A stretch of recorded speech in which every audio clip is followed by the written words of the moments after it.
I'm in charge of the household, and my rules are final. If you don't follow them, we'll get a divorce. Even though my husband was cheating on me, he still tried to boss me around. Why should I do everything he says? If that's how it's going to be, let's just get a divorce.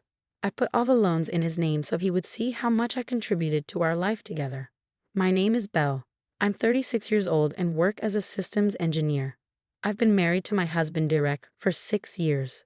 We met through work because my company hired his company for some projects.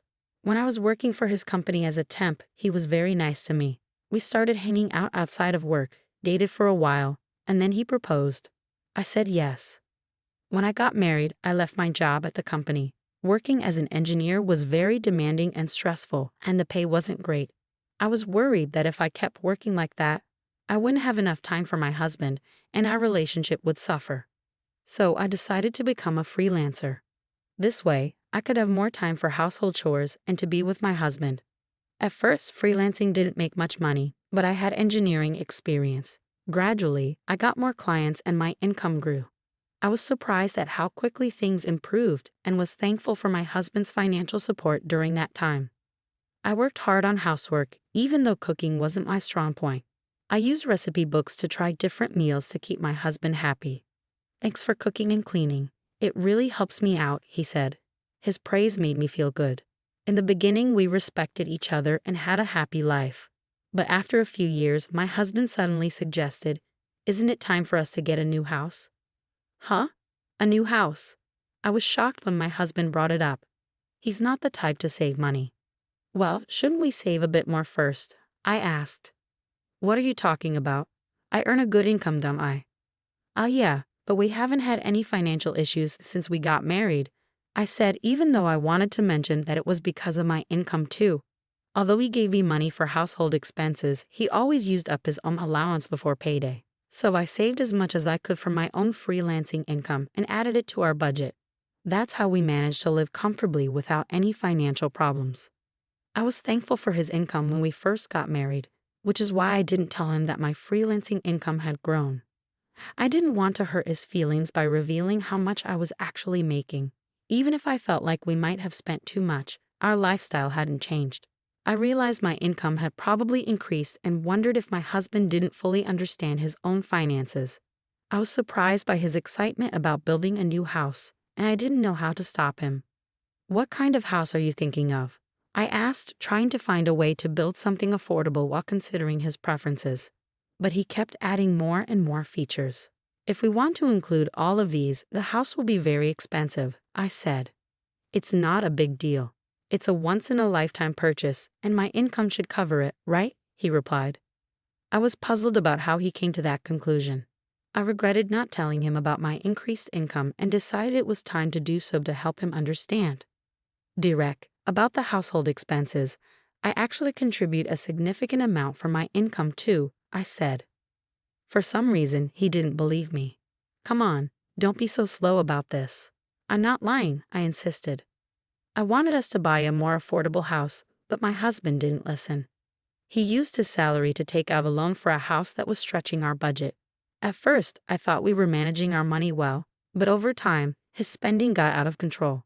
He started buying expensive clothes and watches and went out drinking every night with his colleagues. Even though he worked extra hours to cover these costs, his spending was hard to ignore. Despite all this, he was determined to build a house, and eventually he managed to do it. "Wow, this is a really nice house," I said. "A house is a clear sign of success, isn't it?" he said. He was right. The new house is amazing. It's spacious, beautiful, and comfortable. My workroom is bigger now, so I can fit a large desk and work more comfortably.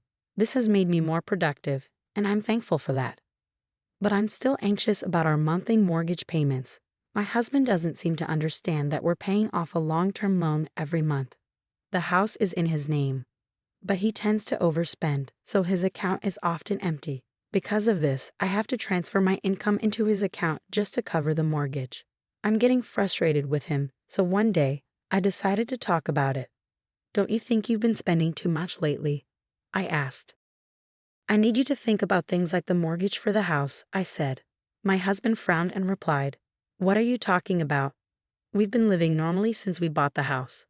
If that's the case, then there's no problem. You're just stressing over small details. And isn't it because you manage your money poorly that you're short? That's not my issue. What? Wait a minute. I'm always trying to save money from the daily expenses with the money you give me, and I'm also using my own earnings to cover the mortgage and other costs. So please don't talk to me like that. What's your problem? Besides, the amount you're contributing isn't that much, so don't act like it's a big deal. The one who earns the most is the best, and that's me. Don't try to give me advice, my husband said, trying to shut me down. I was shocked by how my husband had changed. He used to be kind and caring, but now our relationship felt strained. We barely talked, and sometimes we didn't even greet each other. He worked overtime more than ever and came home late at night. I started to question if it was okay to continue living like this. We were just coexisting under one roof without meaningful conversations. Maybe it would be better to get a divorce. But if there was a chance to fix things, I wanted to try.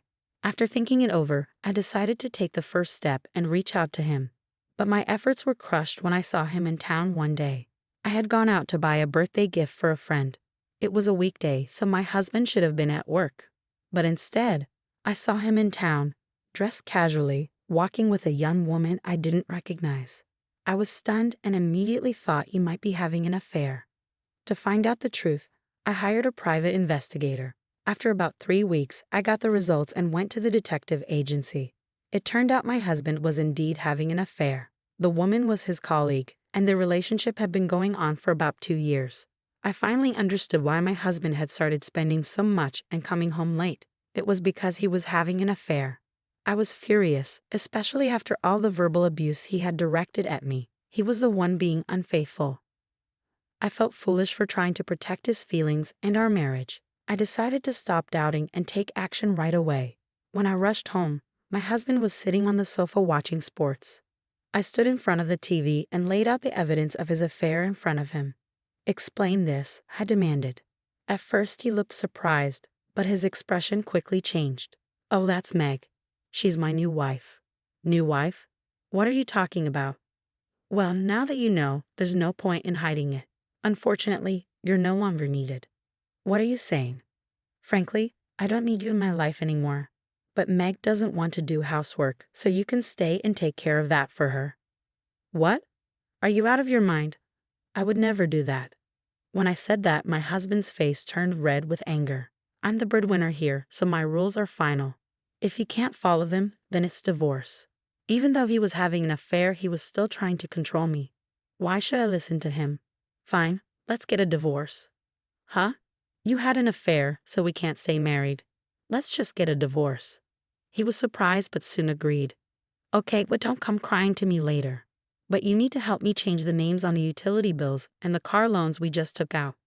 I changed all the loans into my husband's name and got divorced. He probably thought it was over, but for me, it was just the beginning. You should realize how much I supported you. The day after the divorce was finalized, I was already settling into my new apartment. Then, I got a bunch of calls from my ex-husband. Since he hadn't paid me any compensation yet, I hadn't blocked his number. When I answered, he sounded flustered and said he needed to talk. I reluctantly agreed to meet him at a cafe, but he showed up with his mistress. "Well, you two seem to be getting along. What's this about? Why didn't you tell me?" I asked. He looked upset and said, "Every month I'm getting hit with a huge amount for loans. Why are the food expenses, car loans, utilities, and everything else so high? What are you trying to do by leaving all that on me?" "I divorced you and moved out, so it's only fair." "I don't have any other intentions," I replied. "Shut up. This is fraud. I'll sue you," he said. My ex-husband and his mistress glared at me, holding each other's arms. They both blamed me, but I couldn't accept their absurd accusations. "It's your fault for not understanding the situation. I showed you the documents, didn't I? The house loan was in your name, so it's only fair you pay it. I've been transferring the necessary money into your account. How could you, with your small income, cover all that?" As someone with a poor grasp of the situation, I explained calmly. I was working as a freelance engineer and making around $200,000 a year. "Is that true?" he asked, clearly shocked by how much I was earning compared to him. It didn't matter if he was surprised or not. What mattered was that I hadn't received proper compensation yet, so I planned to pursue it through a lawyer. Are you trying to swindle money from us? He demanded. I'm just claiming what's rightfully mine. I'll also be making claims against your mistress, I said. I received compensation from both of them for the emotional distress they had caused me. My ex-husband's mistress was devastated to find out he wasn't using his own money to pay for the loan. The next day, she disappeared from his life. Their affair ended just like any other when the money ran out. Now my ex-husband lives a lonely life, struggling to pay off his loan and make ends meet while commuting between work and home. He's facing the consequences he deserves, but he couldn't handle it and started spreading news about his affair at work. His mistress claimed he was abusing her, leading to a messy quarrel.